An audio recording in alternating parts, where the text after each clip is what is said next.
Santapan Harian. Hari ini kita akan membaca Yosua pasalnya yang ke-8 ayat 30 hingga ayatnya yang ke-35. Namun sebelumnya, mari kita berdoa.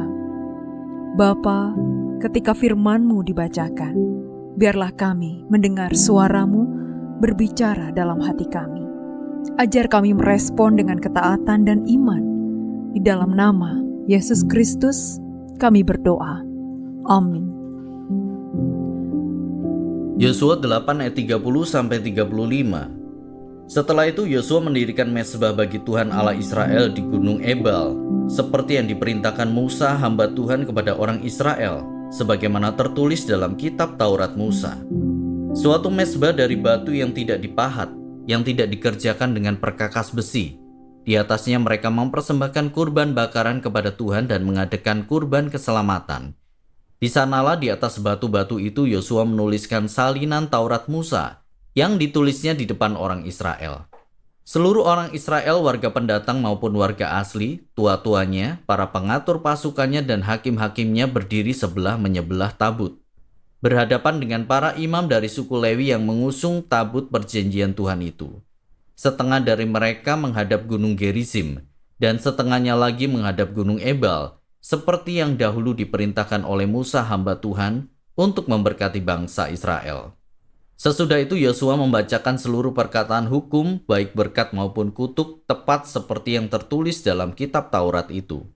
Tidak sepatah kata pun dari semua yang diperintahkan Musa yang tidak dibacakan Yosua di hadapan seluruh jemaah Israel, termasuk kaum perempuan, anak-anak, dan pendatang yang ikut serta.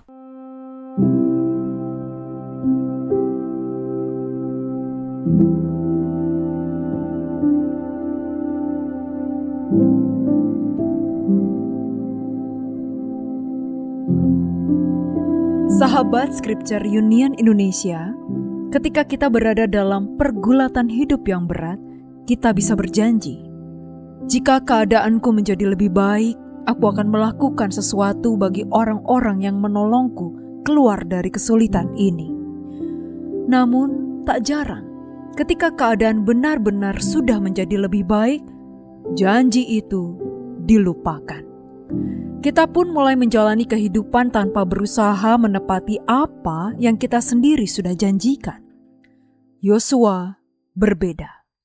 Ia pernah berjanji kepada Musa, meskipun Musa sudah tiada, Yosua tetap memilih untuk melakukan apa yang pernah dipesankan Musa. Di sini kita melihat sebuah sikap seorang pemimpin yang luar biasa dan sangat berintegritas. Bahkan, setiap kata yang diminta, dia ingat seluruhnya dan tidak terlewatkan dari pandangannya. Melalui kisah ini, penulis menggambarkan kualitas seorang pemimpin yang benar. Sejatinya pemimpin seperti Yosua merupakan refleksi akan Tuhan, Allah Israel yang senantiasa menepati janjinya secara turun-temurun. Kesetiaan Yosua yang dapat disaksikan umat setiap harinya dapat menjadi teladan yang nyata bagi umat Israel. Dengan memandang kepada nilai-nilai hidup Yosua, mereka dapat meneladan dia. Akan tetapi, bagian ini ternyata tidak hanya berbicara akan kesetiaan menepati janji semata. Bagian ini juga berkait dengan kesetiaan umat menaati Torah atau bimbingan Tuhan.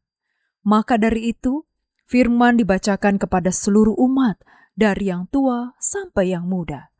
Sudah pasti Yosua sama seperti Musa, menjadikan Taurat Tuhan sebagai bimbingan dan tuntunan saat sedang memimpin Israel.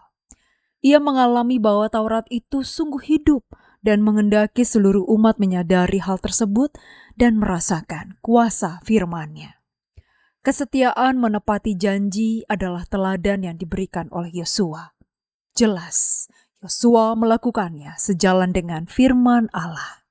Karena itu, seturut teladan Yosua, janji yang harus kita tepati adalah janji yang tidak bertentangan dengan firman Tuhan. Janji yang sudah pasti sejalan dengan firman-Nya. Mari kita tepati janji-janji kita kepada Tuhan dan sesama, di dalam firman-Nya. Mari kita berdoa. Ya Bapa, terima kasih karena Engkau setia memegang janji-Mu kepada kami. Tolonglah kami untuk selalu setia dalam tekad dan janji kami kepadamu dan sesama. Di dalam kasih-Mu Kristus, kami berdoa. Amin.